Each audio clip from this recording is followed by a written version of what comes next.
Bueno, buenas tardes para todos. Es una alegría, un placer estar reunidos a través de este medio. He largado un poquito unos minutos antes para que pueda ir dando los saludos y a medida que se van a ir añadiendo y decirles que cada vez extraña más el estar reunidos en la casa de Dios, darnos un abrazo, poder conversar cara a cara, frente a frente, tener ese tiempo llama de comunión, de relacionamiento. Se extraña mucho eso, no sé vos, pero se extraña. Aldo, Daniela, bueno, bienvenidos. Estaban ahí prontitos, esperando que se abriera el portal y adentro. Y una de las cosas que quiero decir de paso, que una vez que nos conectamos, estamos metiendo en una atmósfera. Es como cuando llegamos a la casa de Dios, venimos de una atmósfera del diario, la diaria labor, con todas sus problemáticas, todas sus situaciones, y llegamos a la casa de Dios y allí adentro, allí hay otra atmósfera. Allí Alicia, Maricel, Susana, bienvenidas, bienvenidos. Allí dice presente, dice Alicia. Susana dice gloria a Dios, estoy acá. Bien, marcando presencia en el mundo espiritual. Yo lo que estaba diciendo, cuando uno llega a reunirse, es tan importante. Adriana lo mismo, Nahuel. Hola Nahuel, por fin te veo. Nicolás. Cuando uno llega a reunirse frente a la palabra de Dios, sea que estés solo vos en tu casa o en donde sea, leyendo la palabra, no estás solo, ya te estás reuniendo con Dios, porque Dios es su palabra. Entonces, cuando nos reunimos en la casa de Dios, la atmósfera es diferente. Cuando nos reunimos aquí, a través de este medio, y gracias a Dios, Belki, lo mismo, bienvenida, estamos reunidos en la presencia de un Dios bueno, de un Dios misericordioso, de un Dios santo, de un Dios lleno de amor, lleno de perdón, lleno de gracia y favor hacia nosotros. Esto es poderosísimo, poderosísimo. ¿Por qué? Porque es la atmósfera, no es la reunión, no es el mensaje solamente. Claudia, mis bendiciones. No es eso solamente. Estamos hablando de la presencia de Dios, que es la que nos convoca. Entonces, cuando Él nos convoca, Él está garantizando que va a estar allí. ¿Por qué? Porque va a estar su palabra. Al estar su palabra, Él está presente porque Él es su palabra. Olga, Juan, bienvenidos. Bienvenidos. Gladys, lo mismo. Cuando nos reunimos, dice, cuando hay 2 o 3 reunidos en mi nombre, y no dice el lugar donde se reúnen. Ramón, Olga, no dice el lugar donde se reúnen. Dice cuando hay 2 o 3 reunidos en mi nombre, cosa que estamos haciendo aquí, y hay más de 2 o 3 ya. Lo mismo cuando vamos a la reunión, lo mismo cuando nos reunimos en una casa de paz, o nos reunimos simplemente para charlar de las cosas del Señor con 2 o 3, dice, allí estoy yo en medio de ellos. Allí está el Señor aquí con nosotros. Jonathan, bienvenido. Milagros, gloria a Dios, el milagro de milagro está ahí.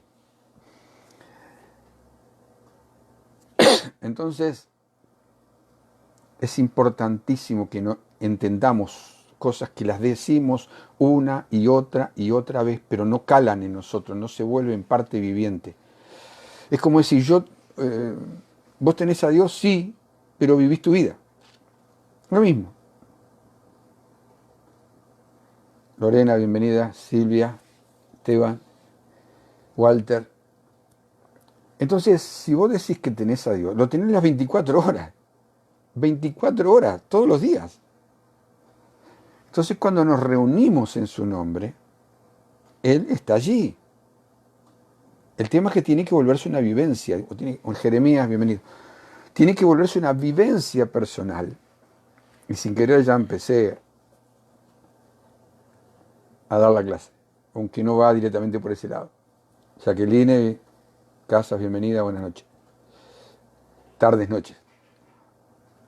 Entonces, hay cosas que se tienen que volver, sí o sí, se tienen que volver vivientes en nosotros para entender recién, para recién poder entender que estamos viviendo algo llamado Evangelio de la Gracia.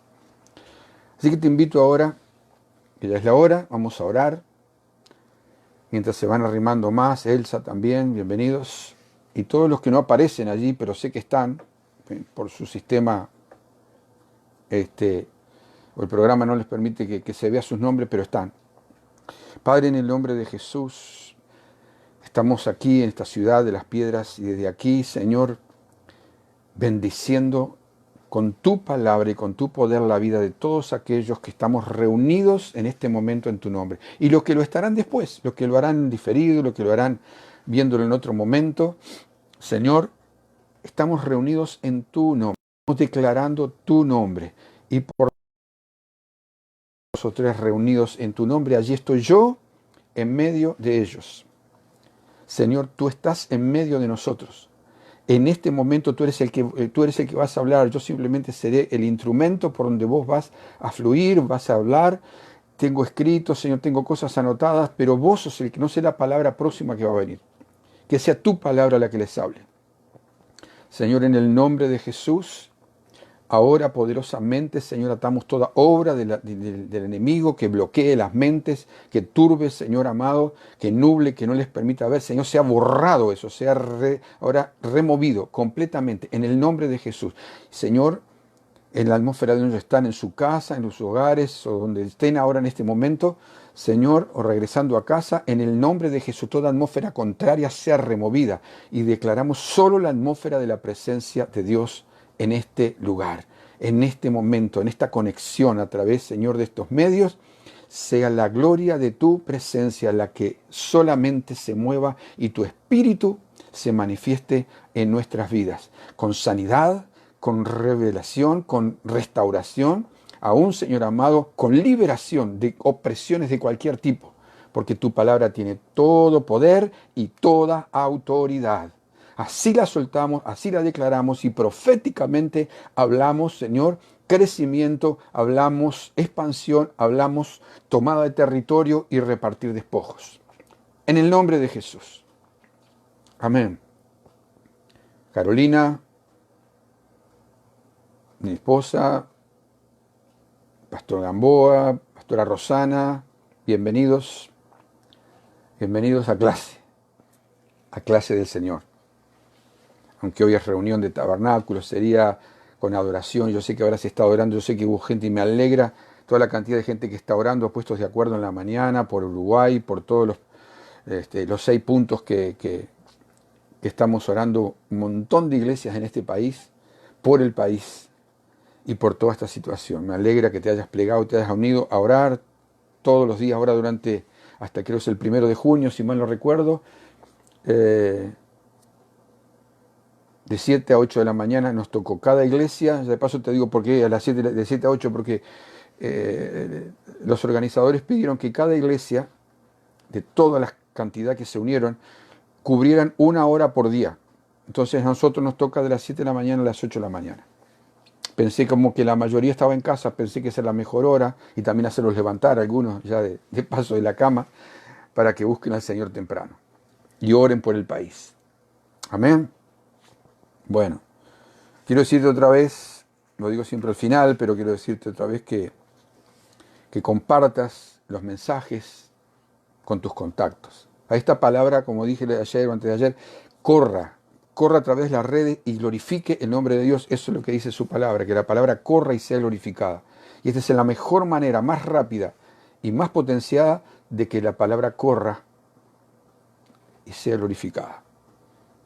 Compártelo con tus amigos, con tus contactos, con aquellos que sabes que necesitan del Señor. Y también el blog personal que tengo, donde estoy tocando temas que normalmente no se tocan o no se hablan directamente desde el púlpito. Está dirigido a personas nuevas, pero también viene para los que ya son creyentes. Así que también toma las palabras del blog, vívelas, compártelas. Amén. Fátima también, bienvenida. Entonces vamos a entrar en tema. Vamos a continuar la palabra de Dios en el libro de Juan. Vamos a ir al capítulo 3 y el verso 12, que está relacionado con el verso 11. Estamos hablando de un Dios bueno, de un papá misericordioso, de un papá generoso, abundante, perdonador, libertador. Y así el Señor Jesús se lo quería plantear a Nicodemo, se lo quería hacer ver a Nicodemo. Y estaba él representando eso. Entonces, dice, de cierto os digo, el verso 11, que lo que sabemos hablamos y lo que hemos visto testificamos, y no recibís nuestro testimonio. Eso le había dicho al Señor. Él hablaba en plural, él, por todos los discípulos que lo estaban ya acompañando. Pero ahora le dice algo relacionado con el verso 11. Como el Señor allí se lo dijo a Nicodemo, nos lo dice a nosotros. Dice el verso 12, si yo les he dicho cosas terrenales, y ahí pluralizaba, ¿no? Le hablaba a todos los religiosos de la época, les hablaba a todos aquellos que habían estado escuchando el mensaje. Y si yo les he dicho cosas terrenales, hablaba de cosas naturales, y no creen, ¿cómo creerán si yo les dijere las cosas celestiales? ¿Y cuáles eran esas cosas? Le estaba hablando del reino, la obra de Dios en el reino de Dios en la tierra, incluida el nuevo nacimiento espiritual, que es lo que Nicodemo no entendía. Bienvenida, Dayana. Nicodemo estaba como en otra esfera, como en otra dimensión, en otro planeta, y veía las cosas de forma natural. Y aún así, viéndolas de forma natural, no creía. Él y muchos de los de su entorno, por eso Jesús hablaba en plural. Entonces dice, ¿cómo creerán si yo les voy a dar una revelación de cosas que no pueden ver con los ojos? ¿Cómo creerán? Si lo que ven con los ojos no lo creen, y de las obras que Jesús estaba haciendo, obras sobrenaturales, tremendas, cosas que Dios estaba haciendo, milagros, sanidades, liberaciones, y no le creían. Dice, ¿cómo va a creer si yo te voy a revelar cosas que no podés ver? Entonces Jesús se refiere a lo que sucede en los cielos. Él estaba trayendo los cielos a la tierra. ¿Sí?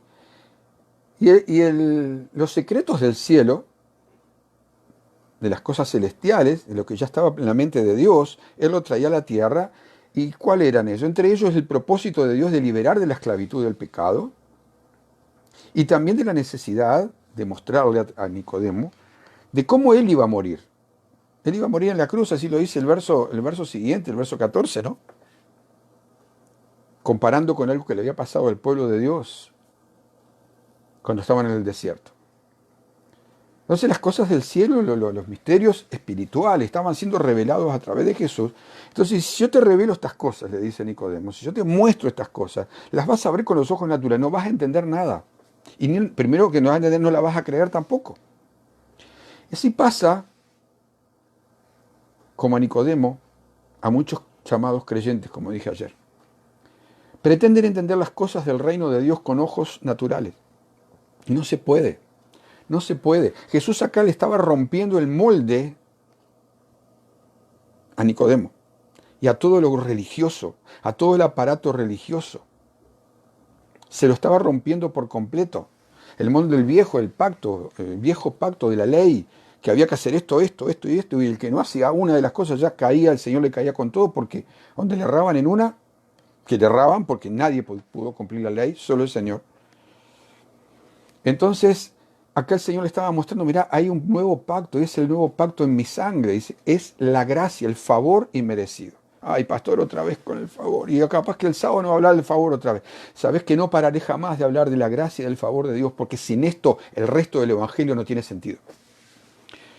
Por eso muchos bajan la cortina cuando escuchan de la gracia, el favor de, ya escuché tantas veces. Es que sabes que si la escuché tantas veces, si hubiera sido una revelación real para ti, estarías deseando escuchar de la gracia. Porque es por la gracia y el favor de Dios que vos podés llegar a tener todo el resto de las demás cosas y vida para adelante. Porque no merecíamos absolutamente nada. Y hoy ya muchos se llenan de la gracia, sí, otra vez. Y salen y se van. O quieren, si fuera allá en la iglesia, estarían mirando el techo para los costados esperando que el pastor trajera otro tipo de revelación. Mira, vos que mirás tanto en internet. Vos que andás tanto navegando entre todos los pastores ahí. Mira de lo que están hablando. El 90% o más de los pastores alrededor del mundo. Yo tengo muchos pastores amigos en diferentes lugares y otros conocidos. Están hablando exactamente de lo mismo. Hoy por hoy están hablando exactamente de lo mismo. Porque toda la base está centrada en la gracia. Jesús dice que con Jesús vino la gracia y la verdad. A partir de la gracia podemos predicar todo lo demás. Ese es el evangelio del reino. Por eso Jesús dijo, cuando anuncies mi evangelio, ¿cuál es el verdadero evangelio? Pablo lo dijo, el evangelio de la gracia, del favor. Entonces Jesús estaba rompiendo a Nicodemo y a todo el espectro religioso de la época, como el actual. Le estaba rompiendo todo el molde del esquema de mezclar la gracia con la ley. Hay gente que me dice, pastor, yo tengo que hacer, porque tengo que hacer. ¿Qué tenés que hacer? Lo primero que tenés que hacer es aceptar y recibir en vos, tener un encuentro con la gracia que se llama Jesús. Y no pararle de dar gracias. No pararle, una vez que tuviste esa experiencia como él ha tenido, no parar de dar gracias por haber sido liberado de la carga tan horrible de pretender ser bueno por tus propios medios y por tus propias capacidades. Entonces, si pretendés entender las cosas del reino de Dios, que son sobrenaturales, con la mente natural, como Nicodemo, no vas a poder. Entonces, en el verso 13, dice, nadie subió al cielo, dice Jesús, sino el que descendió del cielo, el Hijo del Hombre que está en el cielo. Acá parece una contradicción, parece el lenguaje parece medio, o sea, nadie que fue arriba, sino el que vino abajo. Y el que está al mismo tiempo arriba y abajo, ese que es Jesús. Ahí estaba mostrando que él vivía desde la eternidad. Entonces lo dijo para asombrar, impactar a Nicodemo por su manera de pensar. Si habrá pensado Nicodemo, acá es tremendo lo que hay en Cristo, en Jesús. Entonces le revelaba cómo Jesús